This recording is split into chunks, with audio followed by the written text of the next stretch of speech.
Om Sri Sai Ram. Swami's message in my life has been wonderful. I was District Collector at Coimbatore and had the great fortune of having an interview with our beloved Bhagavan at Kodaikanal. Swami called us for an interview and then he said, I like IAS officers. You know why? He said, if you put it backwards, IAS becomes Sai. Sai becomes IAS. So that is why I like you people.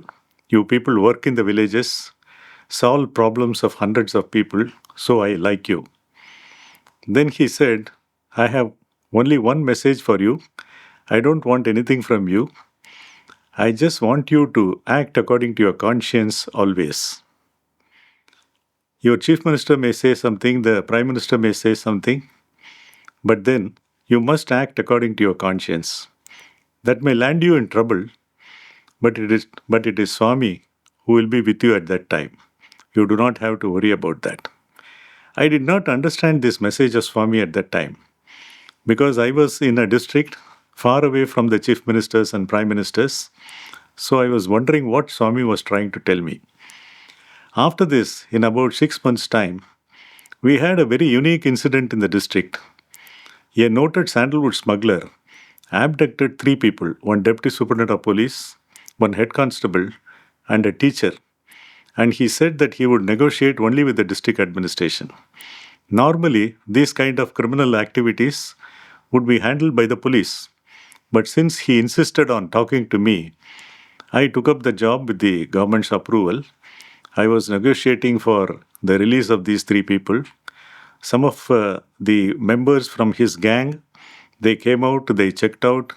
I went along with them at great risk to my personal life, in the sense that I used to travel with them in the back of the car. That chap is holding a gun. I'm not having any gun because they said that the police should not accompany me. So we went on a long trip inside some forest areas in Karnataka, met some people, came back, and this fellow went back and all that. The incident went on like this for a month. At the end of that, the special task force went inside and the gang ran away, leaving these 3 people who could escape at that time unscathed. Not a scratch on any of their bodies. During that incident, there was some issue in which some people wanted to do certain things, and I was very clear that we will not do any such thing because the persons who have come outside the forest, they are depending on us to send them back safely. And I was acting all the time in the interest of the 3 people who had been abducted. At that time, it dawned on me what Swami said. Swami said, whoever instructs you, whatever the instruction comes, whatever the suggestion comes, act according to your conscience. I acted according to my conscience, and you won't believe it, the 3 chaps came out unscathed, along with the 2 or 3 of the gang members, on whose head about some 40-50 lakh money, prize money was there at that time. So that incident ended up so smoothly. In fact, I had to thank Swami for all the guidance he had given during that time. Then subsequently also, I have been acting as per Swami's guidance and act according to my conscience. And I find that at every point of time, people understood that this person will not do certain things. So they will not even ask me. So to that extent, Swami saved me from any kind of trouble later in my career also. During 2004, I had the opportunity to work as the officer on special duty for Tsunami Rehabilitation program in the state of Tamil Nadu. This was a challenging assignment. More than 450 NGOs were in the field. Swami's Seva organization was there, one of the first organizations to respond immediately to the disaster. And we had a lot of assistance from World Bank, International Fund for Agriculture Development, Asian Development Bank, Prime Minister's Office, and so on. More than about $2 billion worth of assistance was given at that time. And I was completely in control of whatever be the kind of assistance we need to give without any problem, without any interference, because people knew that if they interfere in any of the works, that will not be listened to. So it was a very, what can I say, very easy way for me to implement all the programs without any great difficulty. The United Nations recognized this as one of the programs which touched upon the lives of every section of society at that time. We took care to launch many programs for children, for women, deserted women, and fishermen, particularly fishermen's children, and so on and so forth. All this time, I was thinking that Swami was with us in the sense that he was guiding our hand. Whatever signature we were putting, it was Swami's hand which was putting that signature. Whatever talk we were giving, whatever action we were taking, we knew that there was this huge divine presence behind us that will protect us from any kind of harm, whatever be it, whoever it comes from. So that was a very challenging assignment. Then the last assignment I took charge was as industry secretary. We conducted the first global investors meet for the state of Tamil Nadu. You won't believe it. I could get many clearances from the chief minister during this time without any difficulty. And we had this global investor meet, which turned out to be a massive success at that time. We had, at that time also, I used to think, a lot of people used to think, why are you sitting in your office so cool? Just a week before the Global Investor Meet, I was sitting in my room and I gave an interview to Doordarshan. The interviewer was very surprised. He said that you're so calm. Only next week you're going to have this. You don't seem to be hassled at all. You're not running here and there, organizing things, etc., etc. I said, I didn't tell him at that time directly, but what I was thinking in my mind was that Swami is there behind us. He is there to guide us. He will take care of any of these kind of issues. Of course, we can't sit idle doing nothing. We have to do our effort. We have to follow up things. We have to give instructions. But at the same time, we should not feel hassled. We should not be angry at some people for very small mistakes, and we should not go after people. And Swami's eternal message, love all and serve all, even though it looks so simple, it's so difficult to do it in practice. Serve all, again, from the point of view of an Indian administrative service officer, I can say it is very easy for us because the whole paraphernalia of government is behind us. It is very easy for us to do good service in villages, drinking water supply, roads, or any kind of social welfare schemes for the destitute, differently abled, and so on and so forth. But then that first part is very difficult. How can you love all? There are lots of people who will talk ill of us, who will practically be very biased against us, and a lot of other difficulties because we are straightforward and we don't want to do anything wrong.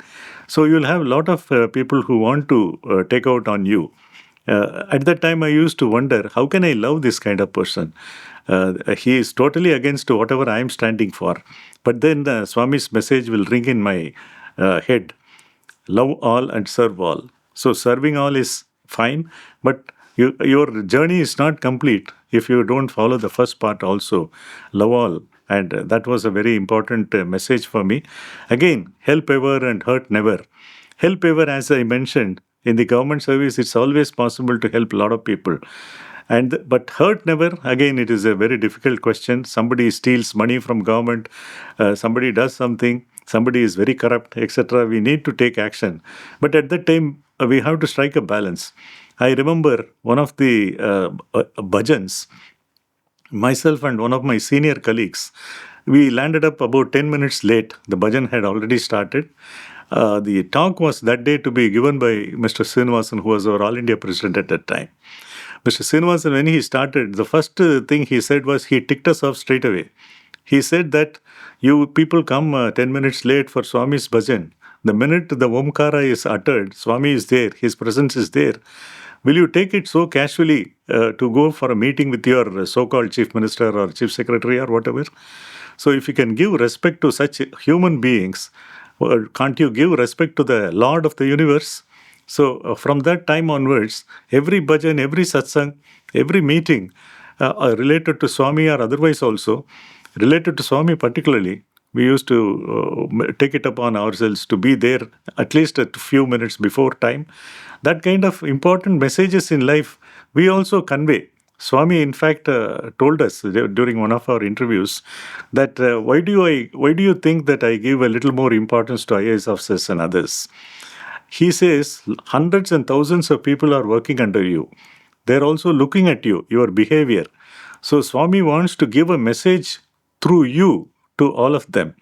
Say, this is the kind of person I want you to be. So if you follow certain principles, you're ramrod straight, you're kind to people, you're very patient, you listen to a lot of grievances and understand empathetic. All these things flow from Swami's one word, love all. So from that, you understand how you can influence others. I have seen it in many organizations. The kind of work, the culture which you are imbibing from Swami, you are able to transmit to a large number of people who are also thinking, oh, okay, if this person is able to do this, why is it not possible for me to be loving all and serving all? So I think at the end of the day, Swami's message is what drives us, what keeps us alive, and I am very fortunate that Swami's blessings came pretty early in my career, and I could at least practice some of what Swami said. Two or three wonderful things which Swami has done. I can never stop admiring or be in awe of it. One is, of course, the education which he gives free to all the children who come to his institutes of learning and the kind of values he imbibes in them. The second is the huge super specialty hospitals which he has built in Putupati and Whitefield. In fact, as a person from Tamil Nadu, particularly from government, I always feel very bad that all of us did not take the opportunity of requesting Bhagwan to have one more super specialty hospital in Chennai, in and around Chennai. That would have been a wonderful gift to our people also. I had visited the super specialty hospital at Putupati, and I could see how the hospital is being run. Hospital is almost like our human body. Thousands of parts have to move in a smooth fashion without any detriment, and it is very difficult to organize such an enterprise in this particular period of time when everything is so materialistic. You go to any hospital, even in a government hospital, I think sometimes you have to bribe your way through. But in a private hospital, you know how it is done. Everything is to be cost conscious, everything is to be paid for. Irrespective of your economic background, you have to follow the same routine. And you can imagine the plight of persons who don't even have the money to pay for the bus fare to come to the hospital, to pay for complicated surgeries. Swami's hospital gives this and more with love and affection, with empathy. And that is something which is great, which cannot be replicated anywhere else. I have seen very many hospitals in other countries also. I feel that the kind of the hospital which Swami has created here is a model for the entire world. If philanthropists and others who can afford, they can participate in making this kind of an exercise possible. Look at the kind of the service which we can give to thousands and thousands of people. Myself and my daughter had the great opportunity of offering Narayan Seva in this super specialty hospital one day. That was a moment of what can I say, great awakening in me. 720 people. I still remember the number of people we fed that day. It was around 720. Our volunteers said that you do for a few people and then you can stop, but then I didn't want to. We continued for the entire 720. My hands were paining at the end of the period, so I was wondering how the volunteers were doing it on a day in, day out basis. And the kind of patients who came for the food was simply, what can I say, it was moving our hearts like anything. People were coming with even the drips not yet disconnected, people with the drags as dresses, they didn't have proper clothing, people with, who could not even move without assistance. Hundreds of people like that, who are being treated like any other person, any other VIP. So only in Swami's hospital is this possible, nowhere else. My first visit to Prasanthi Nilayam was somewhere in the late 80s. I had come for a training in Hyderabad. Then one fine morning, I suddenly decided that Putupati, Swami's abode, is also in Andhra Pradesh state. So I just got into a bus and got down here, came straight to the reception office, introduced myself. I had not told anyone, etc. So I just came, introduced myself. They gave a room immediately. And then they also allowed me to sit in the veranda just opposite Swami's room. Then Swami came, and I was really surprised. That was my first visit, and Swami called me for an interview. He took me inside and then listened to me for some time, and then he blessed me. That was a moving experience for me on the first instance itself. Then thereafter, with my wife particularly, I have been coming regularly to Putupati, and I have been seeing the kind of development that has taken place. Yesterday, we were having a meeting with the managing trustee, and he was mentioning in 1926, Putupati had just 13 houses, and the nearest bus stand was 25 kilometers away. So, from that kind of a village, how much has changed in Putupati we have seen over the years.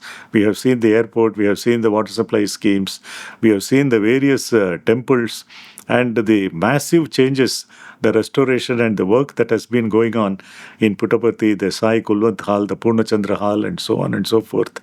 And every time we come here, we are amazed at the kind of discipline that is there. If the bhajan or the Vedam chanting has to start at 8 o'clock, you can just confirm with your watch that it is 8 o'clock. And if it is to be over by 5, it is over by 5. This kind of discipline is very much required in our country. And every time I come to Prasanthi, Nilayam, I always feel that if the entire country is like Prasanthi Nilayam, we would be the number one economy. We won't be the fourth or second or third or whatever. We would be the number one economy with all the talent in our people. The only thing that is lacking is discipline.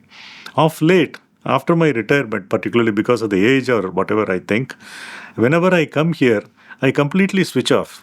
I don't think of anything else. I don't think of the cricket matches. I don't think of any other thing, tennis matches going on or whatever is going on in Chennai or Delhi or Washington or whatever. None of those thoughts enter my mind while I am at Puttaparthi. While in Puttaparthi, the thoughts always go around what Swami has said, what Swami wants us to do. How else can we make our lives better? How else can we transform ourselves better? How else can we be of more use to the community at large? These are the thoughts that swirl in my mind whenever I'm in Prasanthi Nilayam. It actually gives so much of peace, so much of joy, and you are a different person. Every visit, when you go back, I feel personally that you are elevated at least one more degree. I have been associated with a large number of service organizations. As I mentioned, during the Tsunami Rehabilitation Program, we were working with almost 450 NGOs, many of them international and many of them national also. But one organization that comes to mind whenever service is thought of is the Sathya Sai Seva organization. Swami's message, serve all, love all, that is the bedrock on which this organization has been built. And I have seen how spontaneously they come. Particularly during disasters, their work can be seen very, very quickly. They just don't wait for any call from you or anything. They just organize themselves. They have their own facilities. They come in their own bus or whatever vehicle they have. They come with a small bag. I have seen many of these volunteers. They just have a backpack, nothing else. I used to ask them, what are you having in that backpack?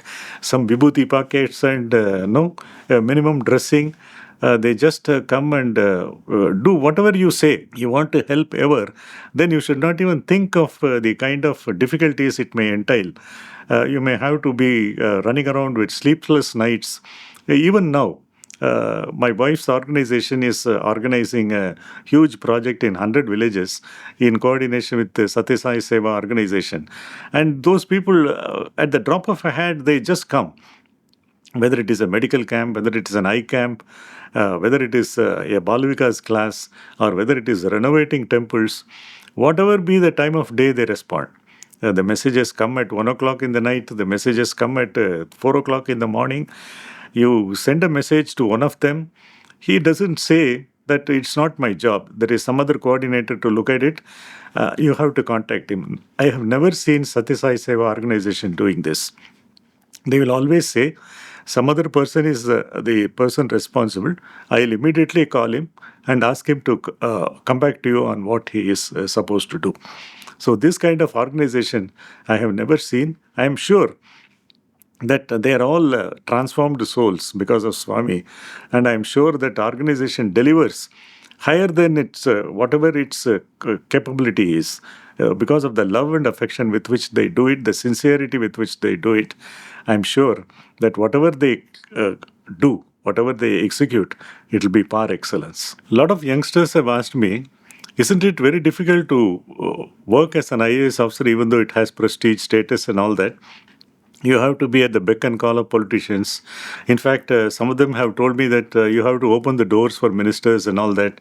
After having studied so well and passed an exam and all that, how do you people come down? You have degrading yourself at the hands of politicians, at the hands of corrupt individuals, at the hands of an ungrateful public, and so on and so forth. My message to all the youth is this: if you are interested in making money or building houses and having a nice cushy life and all that, IAS is not the career for you. IAS will pay well, particularly after 2006 pay commission and all that. The pay is reasonably good. Before that, it used to be really low. But if you are having a mentality to serve the people, I think there is no other service which can give you the kind of the strength to do a lot of good work. I can tell you from my personal experience, 95 to 98% of the time, politicians or anybody doesn't bother at all as to what you're doing. At most, they'll be interested in some tenders. At most, they'll be interested in some transfers and postings. At most, they'll be interested in protecting somebody who is bad. These are the situations where you have to take a call. For example, I told you about the Tsunami Rehabilitation Program, hundreds and hundreds of contracts, and all of them through World Bank procedures, ADB procedures, etc. There was only one instance where one of the ministers called me and said, "Can you do something about a tender? Because this person is not getting qualified. We want him to get qualified." I told the minister that, "Sir, it is not possible because it is as per the ADB's procedures. It's very clear, it's very transparent. The decision doesn't stop with me. It has to go to their office and then has to get the clearance and so on. So it is better that you lay the ground rules very straight. Then 9 out of 10, nobody will bother you." Similarly, in case of action against corrupt subordinates or corrupt people and all that, I've always been very tough. I used to tell the minister, there are hundreds of fellows. We are able to catch one or two of them. And if you want to let go of this person also, what kind of administration can we give to the people? It is not possible to accede to your request. You have to be polite, but you have to be firm. At some point of time, I think they will realize that this person is useful to me in a particular way. So he may have his own hard-headedness in terms of certain issues, but then on an overall things, it is better that we keep him. So I have seen ministers used to be very appreciative of me, saying that what you have done is correct. And at the same time, they will also think that, okay, what he said at that time, it did not, we did not like it at that time. But what was done later was probably for the better of everyone. So my message to the youngsters is, if you are very good, that doesn't mean that you have to disobey whatever the people say. Politicians are responsible to the people. They have to go back to the people. So they'll have many requests. I remember one of my ministers, he told me that you are going to the district, it's all fine. I want you to keep in mind one thing. And there are two cases which are coming up for your approval. Both are equal in every term, that is in terms of cost or in terms of rules or whatever. But one of them is recommended by me as a ruling party politician.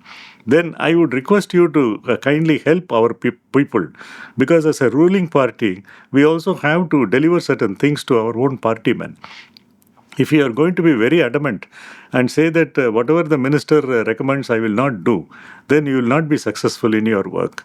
Because people will think that this person, if he is taken out, it will be better. So that kind of image also you should not give. You should be helpful. You should understand the problems of politicians and others also. At the same time, you should draw the line somewhere. You should not do what your conscience doesn't permit. This is exactly what Swami told me. Whatever is not permitted by your conscience, don't do it. Then the message gets across. that this person will not budge. At the same time, he can also deliver things very effectively. So you will be called upon to take up a challenge at particular points of time. The Tsunami Rehabilitation Program was one such challenge. At that time, they wanted my services and I was brought back. So like that, you will also face many kinds of situations in your career. But if you are very clear on what your objective is, I think the God and Swami will guide you, and you will have a wonderful career. So I would suggest for the youngsters to first focus on what they really want to do in life and then take a call.